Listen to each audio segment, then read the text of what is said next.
Que ma louange s'élève jusqu'à toi comme un parfum doux et agréable. Je veux te louer, je veux t'adorer en esprit et en vérité.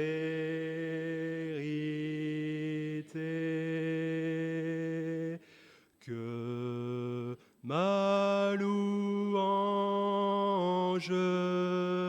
s'élève jusqu'à toi comme un parfum doux et agréable. Je veux te louer, je veux t'adorer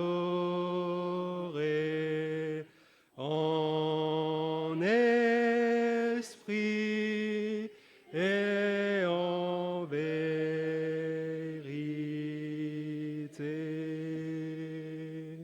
Que Dieu soit béni. Frères et sœurs, encore heureux d'être là avec vous, encore heureux d'être dans la présence de Dieu ce matin. Comme l'a dit ce petit cœur, que notre louange s'élève vers notre Dieu avec esprit et vérité, parce que Dieu cherche en chacun de nous de vrais adorateurs. Alléluia. Et j'aimerais aussi poursuivre ces moments avec le chant numéro 166 sur les ailes de la foi qui dit « Béni soit le lien qui nous unit en Christ ». Ce lien qui se manifeste ici, mais aussi au loin. Béni soit le lien. Merci au Seigneur pour le Saint-Esprit. Merci au Seigneur pour son amour divin. Amen.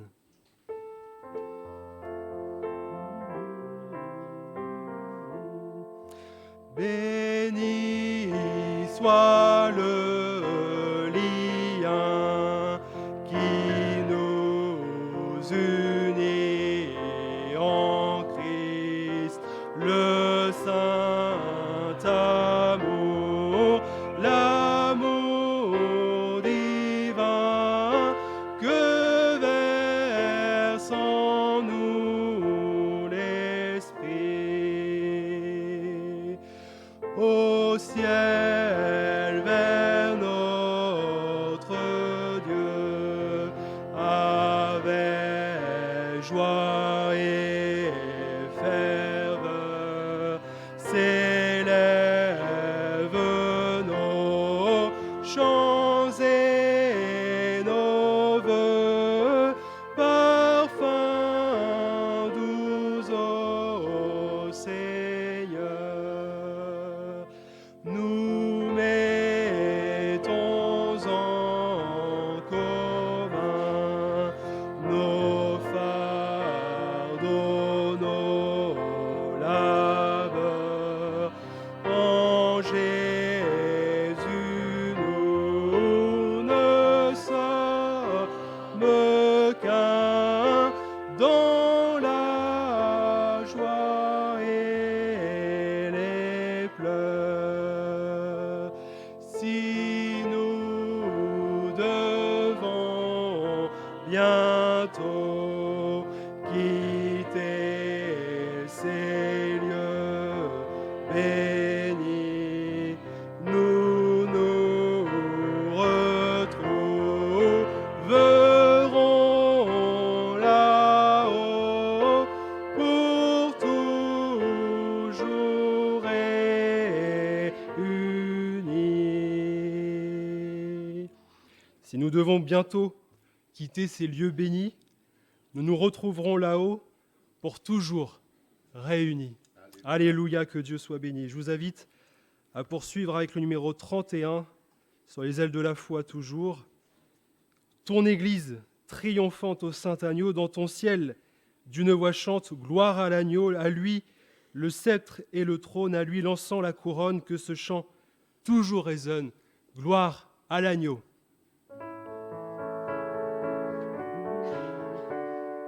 Ton Église triomphante, ô saint agneau, dans ton ciel d'une voix chante, gloire à l'agneau.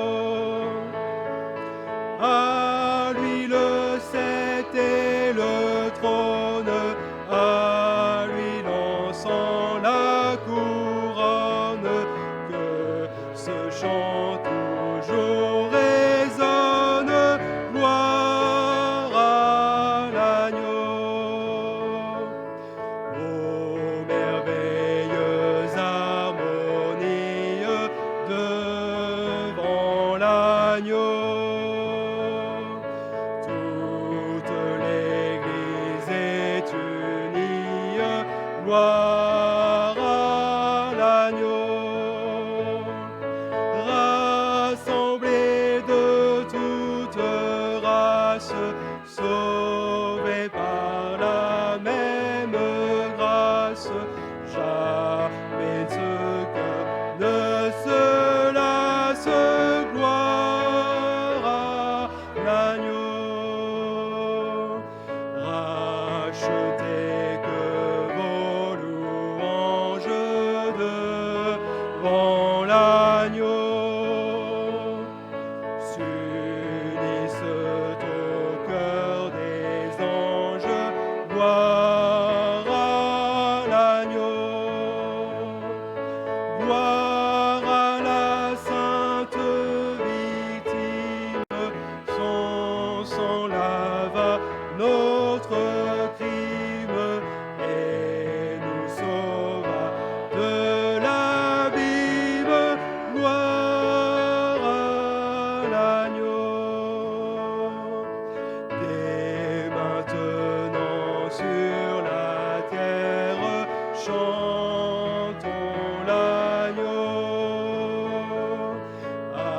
Adorons le saint mystère, gloire à l'agneau. Dans l'épreuve et la souffrance, chantons la douce espérance de l'entière délivrance, gloire à l'agneau.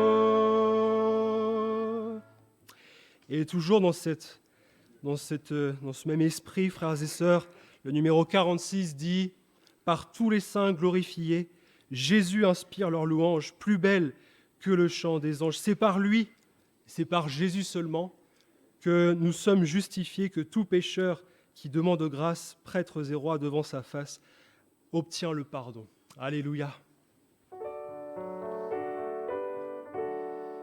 Par tous les saints glorifiés, Jésus inspire leur louange, plus belle que le chant des anges. Gloire à l'agneau, gloire à l'agneau.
Saint-Esprit vivifié,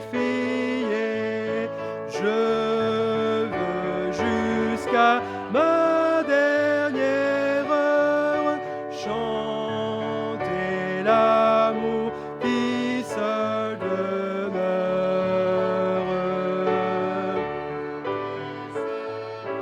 Gloire à l'agneau, gloire à l'agneau, gloire à l'agneau sacrifié. Pour nous il fut crucifié, son sang a racheté notre âme, c'est pourquoi notre amour l'acclame. Gloire à l'agneau,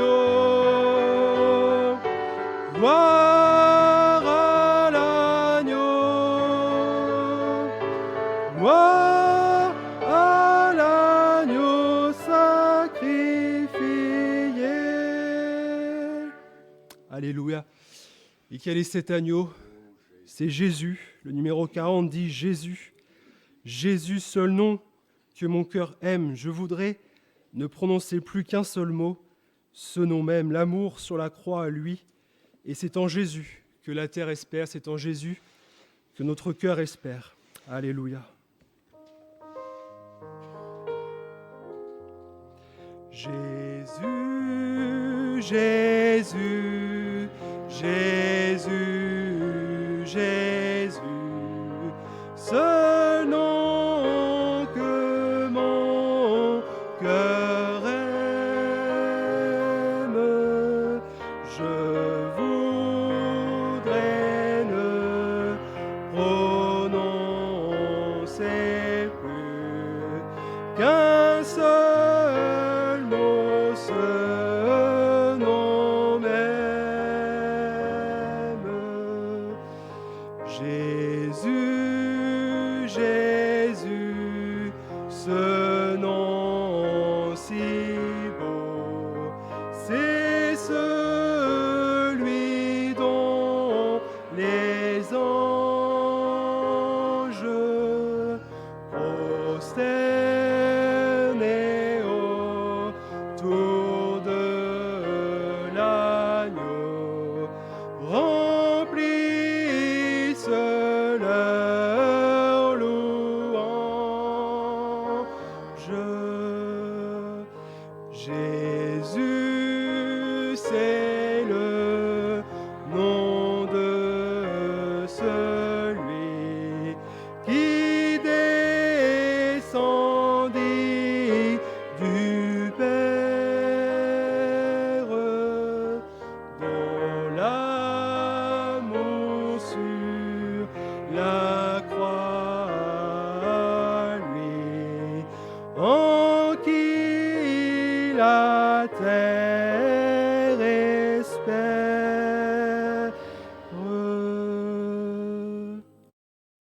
Mon désir ce matin, c'est que nous puissions tous et toutes, louer, adorer Jésus. Mon désir ce matin, c'est que tous et toutes, nous ayons conscience de l'amour que Dieu a manifesté en Jésus pour que nous soyons tous sauvés. Notre désir ce matin, frères et sœurs, c'est de louer, d'adorer l'agneau de Dieu, Jésus, cette victime expiatoire, Jésus, celui qui a donné sa vie.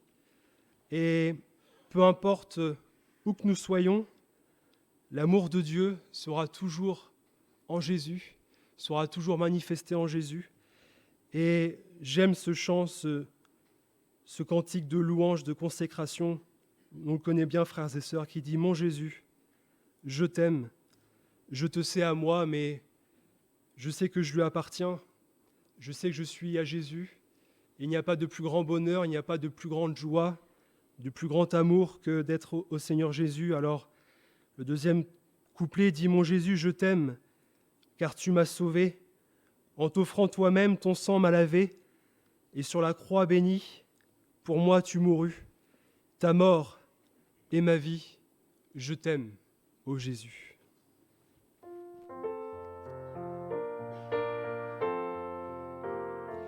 Mon Jésus, je t'aime, je te sais à moi. Oh, quel charme extrême me retient à toi. Les plaisirs du monde ne m'attirent plus. Ton amour m'inonde. Je t'aime, ô Jésus. Mon Jésus, je t'aime, car tu m'as sauvé. En t'offrant toi-même, ton sang m'a lavé. Sur la croix bénie, pour moi tu mourus. Ta mort est ma vie, je t'aime, ô Jésus. Qu'ici-bas je t'aime jusque dans la mort. À l'heure suprême du dernier effort, ma voix expirante ne s'entendra plus. Sachez que je chante, je t'aime, ô Jésus. Je verrai ta face, quel ravissement. Je louerai ta grâce éternellement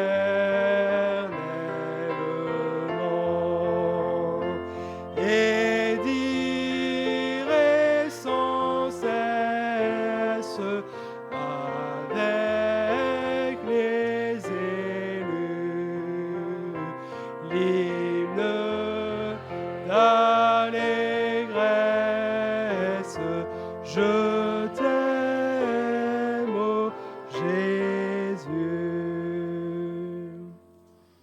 Je vais inviter nos frères Saïd, Sébastien Bonafé, Jackie Guéry et Patrick Bréval, les frères, si vous voulez bien vous approcher pour distribuer le repas du Seigneur.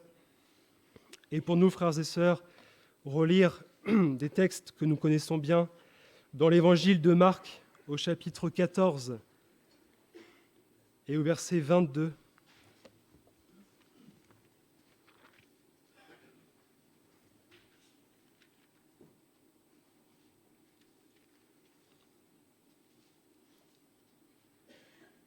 Marc chapitre 14 et au verset 22.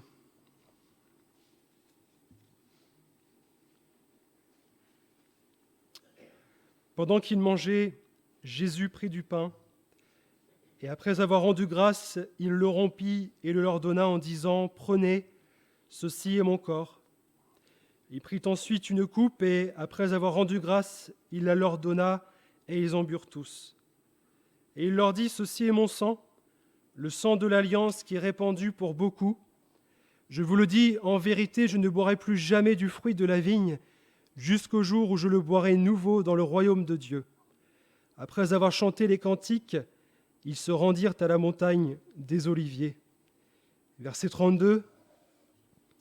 Ils allèrent ensuite dans un lieu appelé Gethsémané, et Jésus dit à ses disciples, « Asseyez-vous ici pendant que je prierai. » Il prit avec lui Pierre, Jacques et Jean, et il commença à éprouver de la frayeur et des angoisses. Il leur dit, « Mon âme est triste jusqu'à la mort. Restez ici et veillez. » Puis ayant fait quelques pas en avant, il se jeta contre terre et pria que s'il était possible, cette heure s'éloigne de lui. Jésus disait, « Abba, Père, toutes choses te sont possibles, éloigne de moi cette coupe. Toutefois, non pas ce que je veux, mais ce que tu veux. » Amen, frères et sœurs. N'oublions jamais Gethsémané, le Seigneur a souffert l'agonie, et nous l'avons lu, il n'a pas regardé comme une proie arrachée d'être égal avec Dieu, mais il a accepté de venir ici-bas sur terre. Lui qui était dans la gloire, il a accepté de mourir pour des pécheurs. Et nous ne sommes pas là pour reprendre le repas du Seigneur avec légèreté, nous sommes là pour nous rappeler, nous souvenir de tout ce que Jésus a fait pour nous. Il a tout accompli. Et sur la croix, il a pardonné tous nos péchés. Ce sang, ce pain sont le symbole de son sacrifice. Que Dieu bénisse ces moments, frères et sœurs. Tu as pris notre misère, nos péchés, et tu les as cloués à la croix, Seigneur. Tu as cloué à la croix tout ce que nous étions. Seigneur Jésus, je veux te bénir.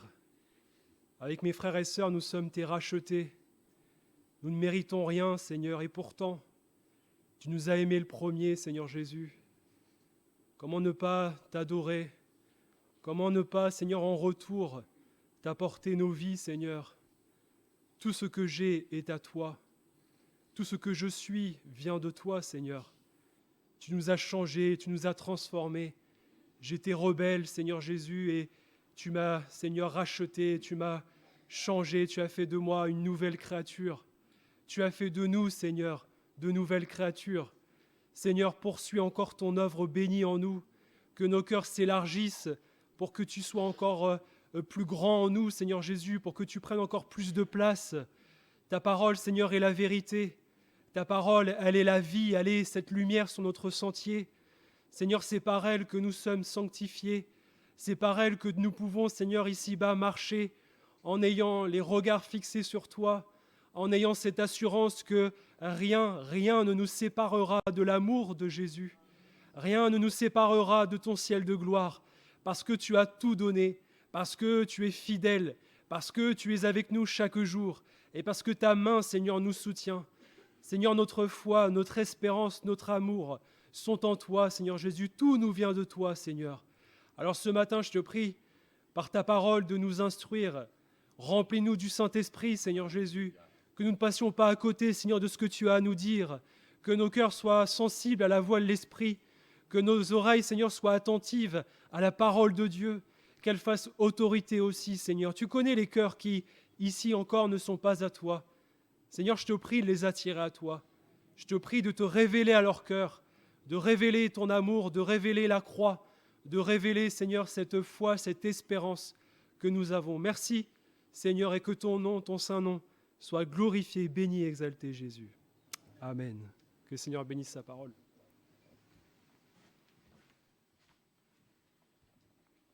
Béni soit le Seigneur, que la grâce et le secours de Dieu vous soient accordés.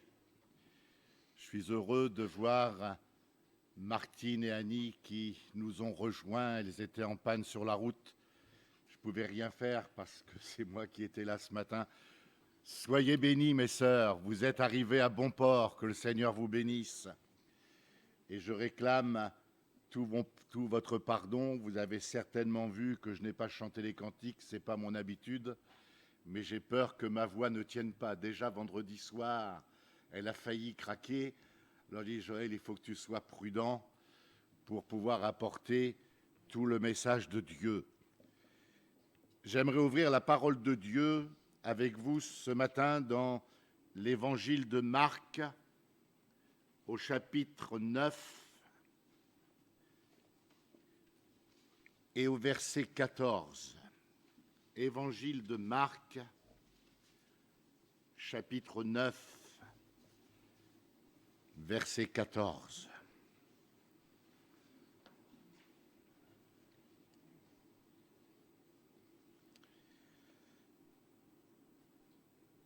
Lorsqu'ils furent arrivés près des disciples, alors il faut savoir que le récit d'avant, c'est le récit de la transfiguration, et Jésus, avec les disciples, quelques disciples, redescend, et il est dit, lorsqu'ils furent arrivés près des disciples, des autres disciples, ils virent autour d'eux une grande foule et des scribes qui discutaient avec eux.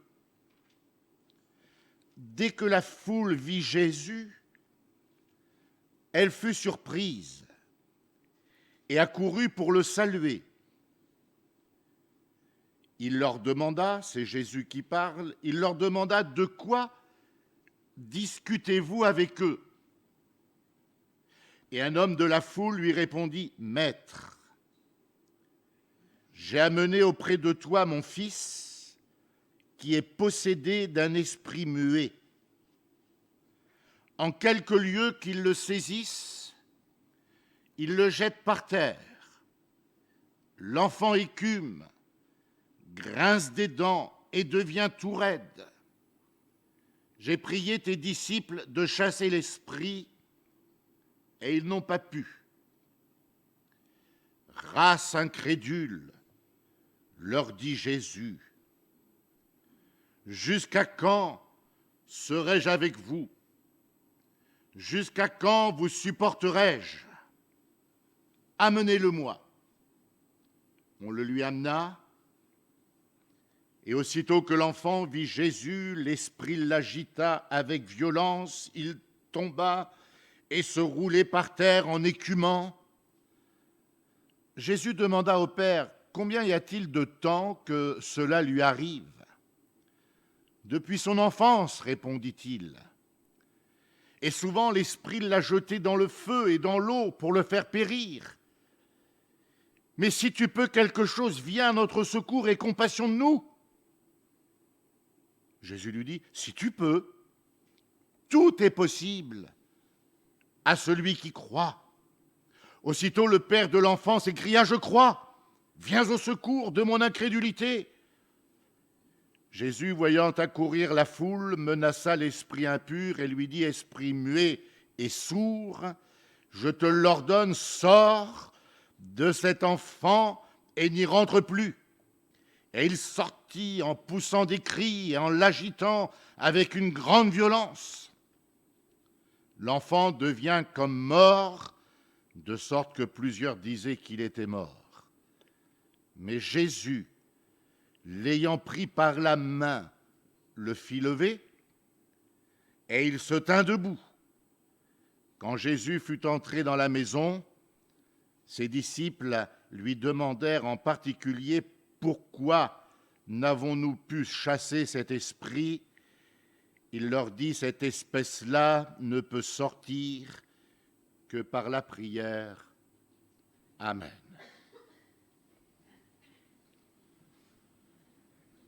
J'ai mis comme titre au message que Dieu a placé fortement sur mon cœur, « Dieu peut-il compter sur moi ?» Ce n'est pas à vous que je vais m'adresser, mais c'est à moi. Dieu peut-il compter sur moi? Vous avez lu comme moi tout ce récit, je l'ai lu dans l'évangile de Marc parce que c'est lui qui donne le plus de détails, hormis Luc qui est plus court mais qui précisera que ce fils, c'est le fils unique du Père, nous y reviendrons tout à l'heure. J'ai lu ce récit dans l'évangile de Marc parce qu'il a beaucoup de détails qui m'arrêtent. Jésus s'adresse à la foule. Il sait bien, Jésus, ce qui s'est passé. Mais il s'adresse à la foule, puis il leur dit, mais de quoi parlez-vous entre vous? Puis là, il y a ce papa qui va dire, maître, c'est surprenant ce qu'il dit. Il ne dit pas, j'ai amené aux disciples. Il va dire, maître, j'ai amené auprès de toi mon fils.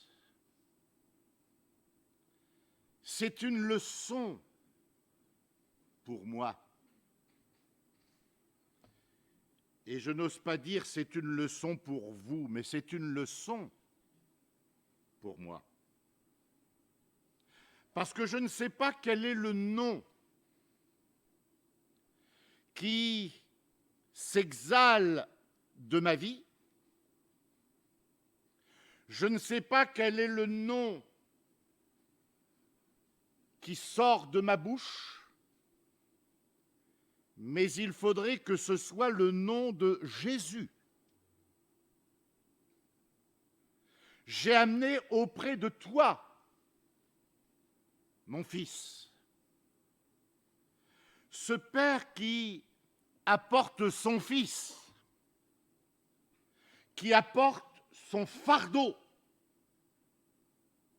qui apporte sa douleur, qui apporte ce qui remplit son être tout entier. Il l'apporte aux disciples parce que normalement,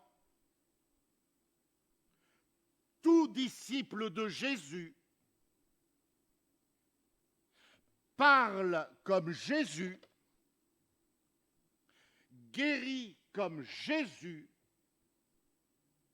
et il n'a pas attendu, parce qu'il ne savait pas, ce papa, que Jésus était sur la montagne de la transfiguration. Alors, sans réfléchir, il amène son fils, sa douleur, son fardeau, aux pieds des disciples. Devrais-je dire qu'à ce moment-là, vraiment, il apporte son fils à Jésus. Parce que les disciples sont porteurs de Jésus, sont choisis par Jésus pour proclamer autour d'eux la grâce de Jésus, annoncer ce que Jésus veut faire, ce que Jésus peut faire. Et là, dans ces premiers versets, je vois toute ma responsabilité devant la face de Dieu. Maître, j'ai amené auprès de toi mon fils. Et la suite me blesse.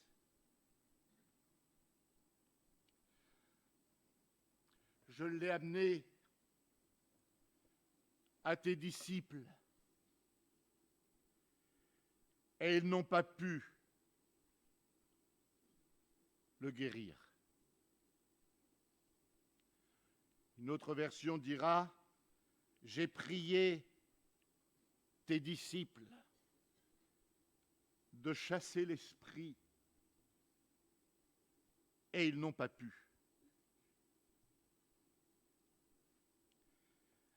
Quel constat effroyable et terrible qui me ramène à m'interroger sur mon état devant Jésus. Quand je pense qu'il me fait confiance, Quand je pense qu'il veut mettre dans ma vie, sa vie, quand je pense qu'il veut mettre dans ma vie tout ce qui le concerne,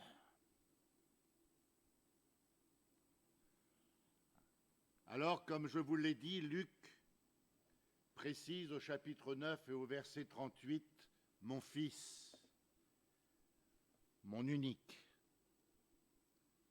C'était son fils unique. Peut-être avait-il des filles, je ne sais pas, mais enfin il dit « Mon fils, mon unique ». Mon frère, ma sœur, ceux du dehors que tu rencontres, ceux du dehors que nous rencontrons, chacune de leurs difficultés, chacun de leurs problèmes, chacune de leurs épreuves, chacune de leurs maladies, quand vous les écoutez, c'est l'heure unique. Je m'explique. Je vais prendre comme exemple notre amie qui venait, parce qu'elle ne peut plus venir, elle est hospitalisée, qui venait à l'église.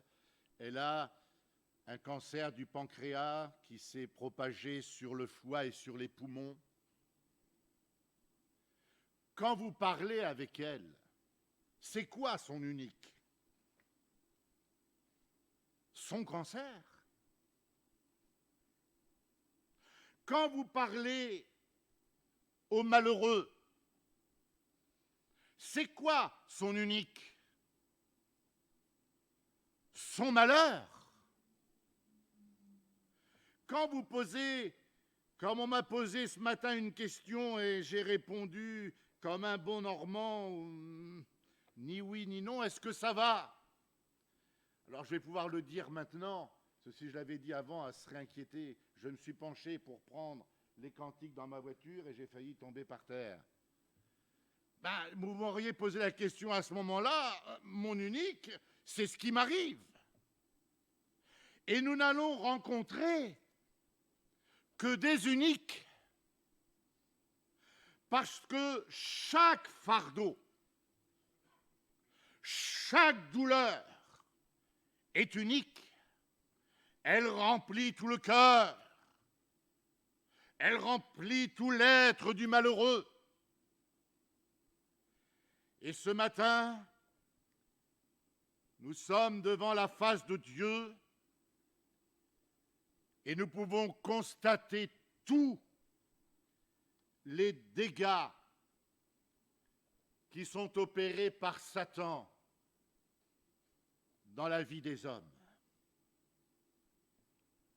Il tient les âmes prisonnières, que ce soit dans ce texte comme par un esprit mauvais, ou que ce soit par la maladie, parce que la maladie ne vient pas de Dieu. La maladie, les maladies ne viennent pas de Dieu. Et le diable est malin, parce que quand il frappe une vie, vous entendez dire « Ah, s'il y avait un bon Dieu, ça n'aurait pas dû m'arriver. » Pour l'autre, oui. Mais pour moi, ça n'aurait jamais dû m'arriver. Le diable est capable d'envoyer les maladies et de porter l'accusation sur Dieu.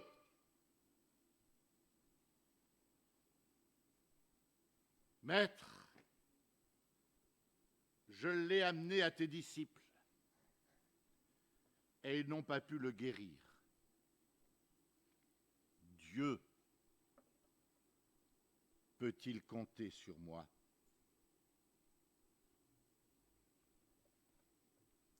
Alors Jésus va répondre.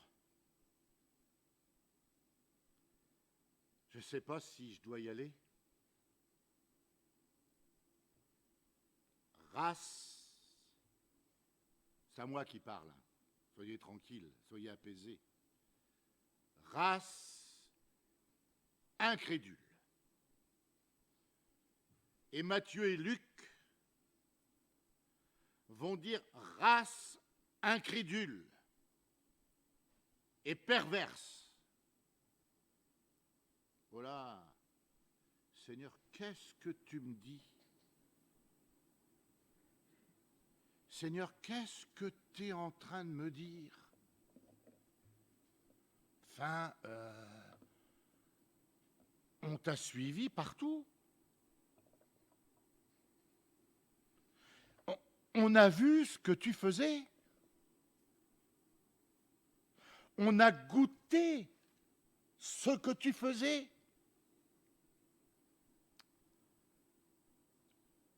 Est-ce que je vais contester ce que me dit Jésus? Race incrédule et perverse. Quelle interpellation de Jésus. Incrédule. Littéralement, ça veut dire infidèle. Sans foi. Perfide. Non crédible. Non croyant. Arrête, Seigneur. Oui, je suis celui-là. Ils ont été obligés de dire oui, je suis celui-là. Devant le constat de ce papa, oui, il faut accepter à un moment donné de dire Jésus, est-ce que tu n'aurais pas raison? Seigneur, quand tu fouilles, enfin, tu n'as pas besoin de fouiller, remarque. Quand tu fouilles dans mon cœur, est-ce qu'il n'y aurait pas parfois de l'infidélité, de la non-crédibilité? Il y a des fois, on n'est pas crédible dans ce qu'on fait. Est-ce que parfois, nous ne serons pas non-croyants? On dit « je crois », mais enfin, c'est une façon de dire « je crois », pour vous faire plaisir. Oui, je crois. Enfin, s'il ne se passe rien, je le crois aussi. Et perverse. C'est encore à moi que je parle. Hein. Littéralement,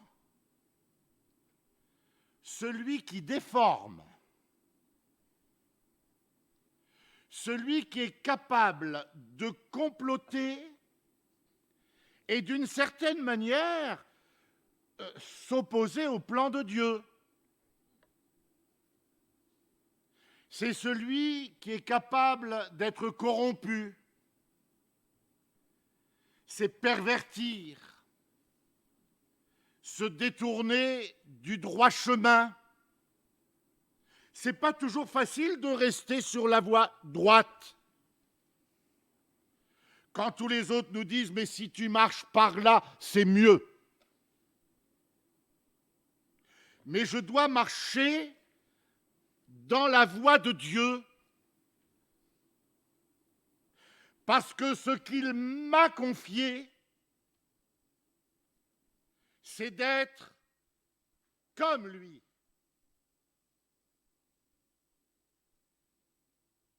Seigneur, viens à notre secours.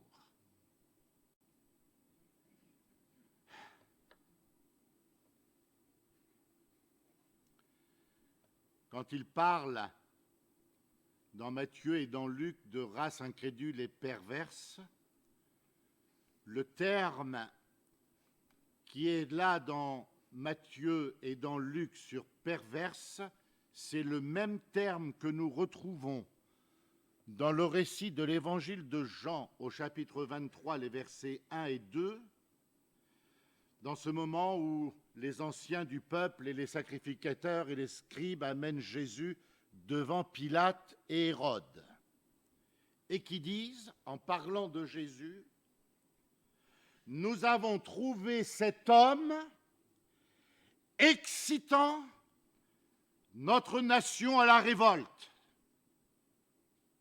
C'est le même terme que Jésus emploie dans Matthieu et dans Luc perverse. Ou encore dans les Actes des Apôtres, au chapitre 13 et au verset 10, l'apôtre Paul, qui s'adresse dans la ville de Chypre à Élymas le magicien, dira « Homme, plein de toute espèce de ruse et de fraude, fils du diable, ennemi de toute justice, ne cesseras-tu point de pervertir les voies droites de Dieu ?» Et je me dis, est-ce que je vais arrêter de pervertir les voies droites de Dieu?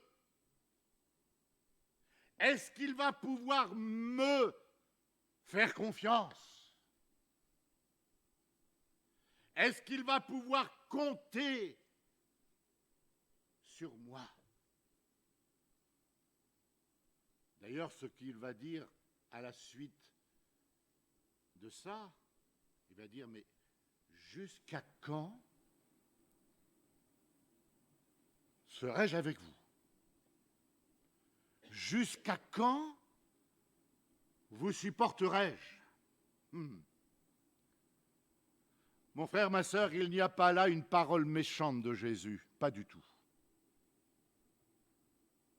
J'y vois là toute la grâce de Jésus. J'y vois là toute la patience de Jésus, parce qu'il connaissait ses disciples. Et Jésus dira dans l'évangile de Luc au chapitre 12 et au verset 26, « Sans moi, vous ne pouvez même pas la moindre chose. » Mon frère, ma sœur, prends Jésus. Aime Jésus. Cherche Jésus. Pourquoi? Parce que vous et moi, nous nous sommes convertis. Gloire à Dieu. Pour celles qui ce matin, ou pour ceux qui ce matin n'auraient pas encore donné leur cœur à Dieu, je vous en supplie, faites-le. Quel bonheur! Quel bonheur! Et ça commence à être un vieux bonhomme qui vous le dit. J'ai donné mon cœur à Jésus, j'avais 15 ans et demi. Pas une seconde, je n'ai regretté d'avoir donné mon cœur à Jésus. Parce qu'il s'est occupé de tout. Il y en a eu des tempêtes, mais il était au-dessus des tempêtes. Il y en a eu des difficultés, mais il était au-dessus des difficultés. Il y en a eu des malheurs, mais il était au-dessus des malheurs. Alors il ne faudrait pas penser qu'après des expériences bénies, des bénédictions glorieuses que nous aurions reçues, eh bien que nous sommes devenus quelqu'un. Car là, nous sommes en danger. Ces disciples ont marché avec Jésus. Ils ont vécu des choses extraordinaires. Puis je ne sais pas s'ils ont fait comme Samson, devant ce fils unique, possédé.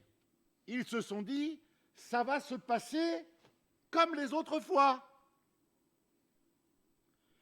Que nenni!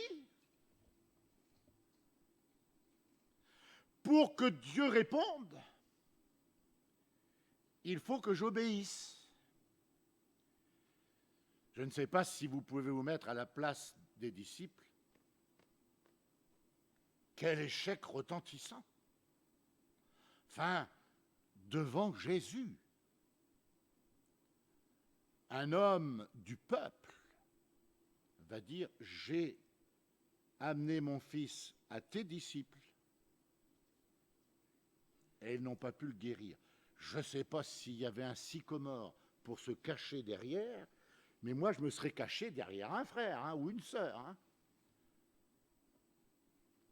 Nous pourrions être autosatisfaits parce que nous avons déjà vécu, devenir suffisants, parfois même virés à un certain mépris des autres, à des comparaisons, à des critiques.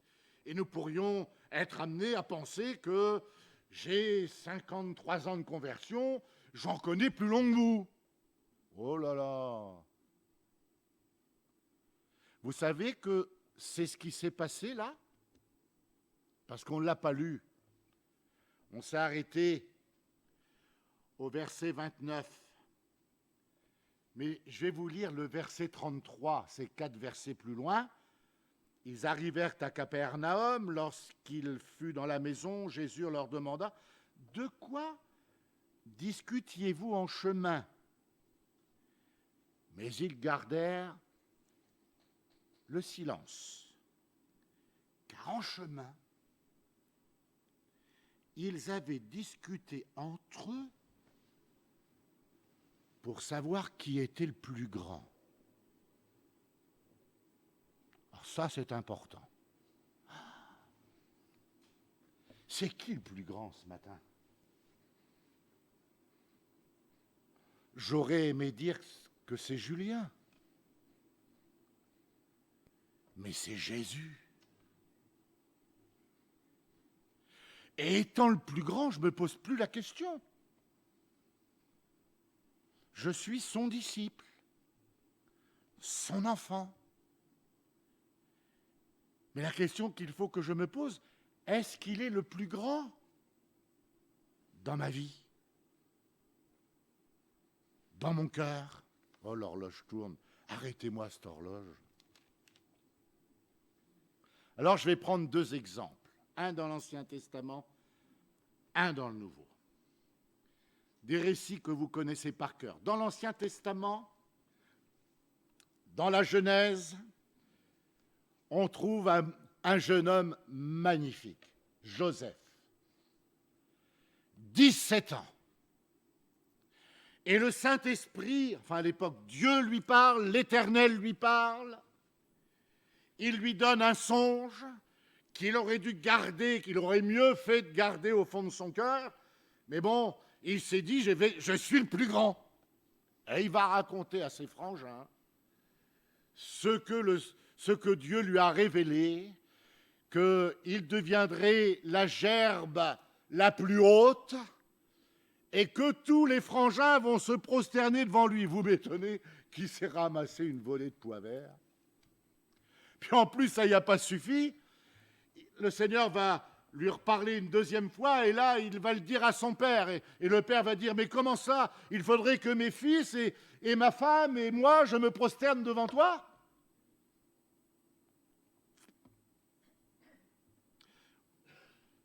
Alors je vais vous dire, oui, véritablement, le songe de Dieu, c'est ça pour Joseph. Mais il fallait qu'il le garde. Alors je ne sais pas si à 17 ans, l'âge où je croyais moi tout savoir, je ne sais pas si ceux de 17 ans et plus sont comme moi, mais je pense que oui. C'est l'âge où on sait tout. Et les parents, baissez un peu d'un ton, hein? Parce que moi je sais. C'est ce qu'a dit Joseph. Mais quel chemin d'abnégation, de renoncement, quelle leçon d'humilité, si sur le plan naturel de la vie, il faut vivre pour mourir. Dans la loi de Dieu, il faut mourir pour vivre. Il n'y a pas d'autre moyen. Et Joseph va payer le prix. Alors je vais aller rapidement. Il s'est fait traiter de faiseur de songes. Oh! Moi, Dieu m'a parlé. Vous n'allez tout de même pas me traiter de faiseur de songes. Eh oui. Il va être jeté dans une citerne, tout seul, sans eau. Il va être vendu aux Ismaélites, qui eux-mêmes vont le revendre en Égypte à Potiphar, officier de Pharaon. Faut le vivre à 17 ans, ça. Et puis, il y a une gentille femme qui est là. Joseph, tu me plais. Couche avec moi. Mais ça n'a pas, relisez, ça n'a pas été une seule fois. C'est tous les jours. Jusqu'au moment où, par un stratagème, elle va réussir à l'attraper et lui, il s'enfuit en laissant ses vêtements. Et en laissant ses vêtements, il va être accusé faussement d'adultère et mis en prison. 13 ans de prison. Et même en prison, il va être encore en bénédiction. Puis, il y en a un qui a fait une promesse, quand je serai sorti, je parlerai de toi au roi. Puis les chansons, quand il est sorti de prison, Joseph continue à pourrir dans ton cachot. Joseph, esclave pendant 13 ans, 3 ans de prison. Mais une fois qu'il est mort, là, parce qu'il est mort, quand vous êtes 3 ans en prison, Dieu va pouvoir se servir de lui. Et il va l'élever au rang le plus haut dans le pays d'Égypte. Et il va réaliser que la promesse de Dieu s'accomplit toujours. Mais il a fallu qu'il meure pour vivre. Puis dans le Nouveau Testament, c'est tout le contraire. Il y a une église magnifique, magnifique, vraiment. Laodicée. Et Seigneur, je suis riche. Je n'ai besoin de rien.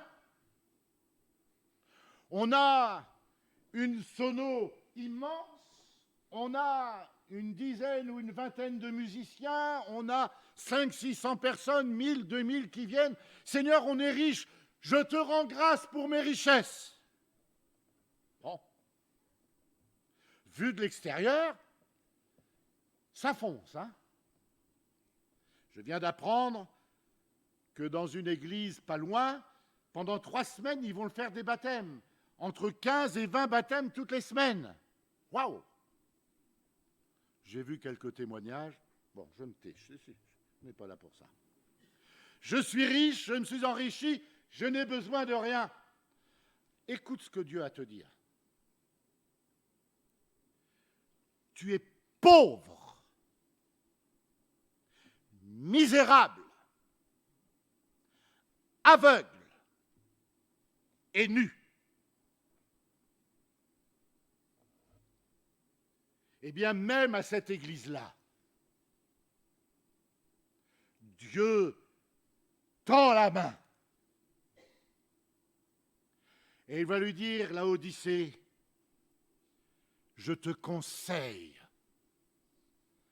d'acheter de moi de l'or éprouvé par le feu,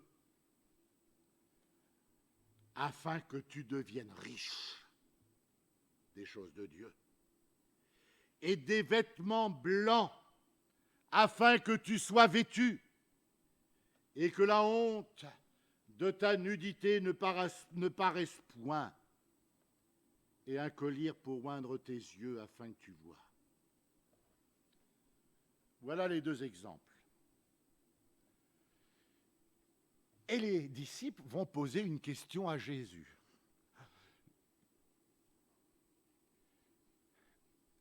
Seigneur, mon Seigneur, comment ça se fait qu'on n'a pas pu, tu te rends compte, qu'on n'a pas pu chasser le démon?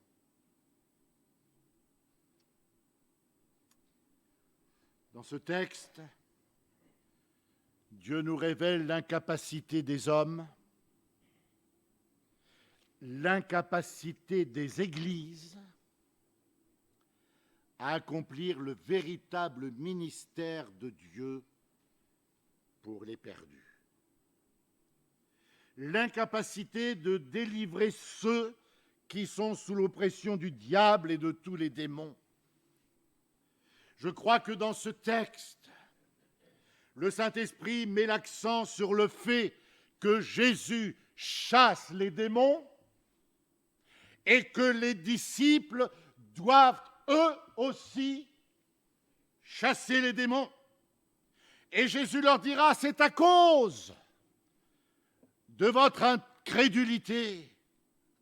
Jésus parle là de la vraie foi, celle qui transporte les montagnes. Alors, chaque fois que je pense à... Je me vois me mettre au pied du Mont Blanc puis dire, hé, déplace-toi. Non, c'est pas ça. Hein. Non, laissez le Mont Blanc où il est. Non, mais cette foi qui transporte des montagnes, qui est capable de bénir abondamment, d'amener la vie là où il y a la mort, parce que c'est ce que Dieu veut faire. Alors est-ce que vous aimeriez avoir un exemple de la vraie foi? Je vais me risquer si je me plante. Vous me pardonnerez parce que vous êtes des frères et des sœurs. Lise. Lisou. Viens là, j'ai quelque chose pour toi. Regardez la foi. Pourquoi elle vient? Pourquoi elle vient? Viens.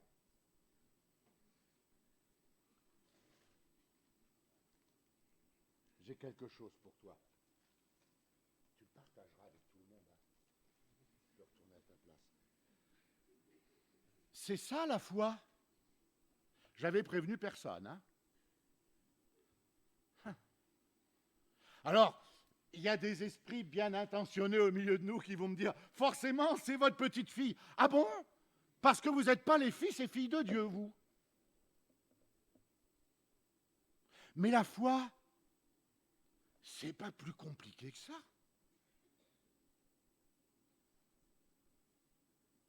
C'est pas plus compliqué que ça. Quand on aime Jésus, comme elle peut aimer son papy, elle sait bien que le grand-père, il ne l'appellerait pas pour rien. Mais quand Dieu t'appelle, il ne t'appelle pas pour rien. Il te dit, mon ruisseau est plein d'eau. Mais viens, mon frère, viens, ma sœur, je t'en supplie. Il a tout pour toi. Et il a tout accompli. Tu n'as rien à faire, juste à croire. Mais c'est pas compliqué de croire. Ah, forcément. Si quand, dans l'évangile de Matthieu, au chapitre 6, je ne sais plus quel verset, nous lisons « Là où est ton trésor est aussi ton cœur », bien sûr que si Jésus, ce n'est pas ton trésor, ben tu n'as pas mis le cœur. Mais si Jésus, il est mon trésor, c'est que mon cœur est chez lui, il est en lui. Alors, ne lui demande pas les numéros du loto. Il va te donner tous les numéros, mais pas un seul de ceux qui vont sortir. Mais si tu te tiens devant sa face et que tu dis, Seigneur, je veux que tu puisses compter sur moi, Qu'est-ce que tu veux que je fasse, Seigneur? Qu'est-ce que tu veux que je fasse devant le cancer? Qu'est-ce que tu veux que je fasse devant telle épreuve? Sinon, me jeter dans tes bras d'amour. La Bible dit que Dieu écoute seulement les prières du juste. Psaume 34, 16, les yeux de l'Éternel sont sur les justes et ses oreilles sont attentives à leurs cris. La prière de ceux qui l'invoquent en vérité, Psaume 145, 18, l'Éternel est près de ceux qui l'invoquent, de tous ceux qui l'invoquent avec sincérité. Il accomplit les désirs de ceux qui le craignent.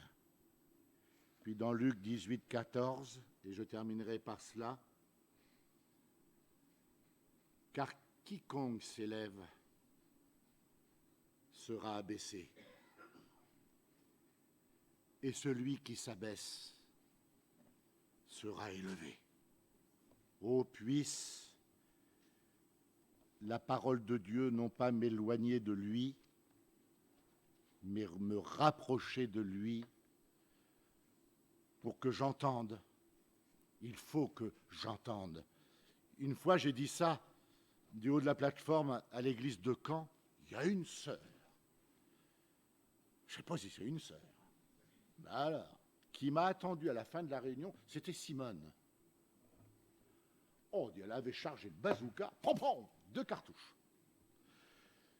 Parce qu'il faut que tu entendes la voix de Jésus, de Dieu, pardon, qui va te dire, tu es mon fils bien-aimé,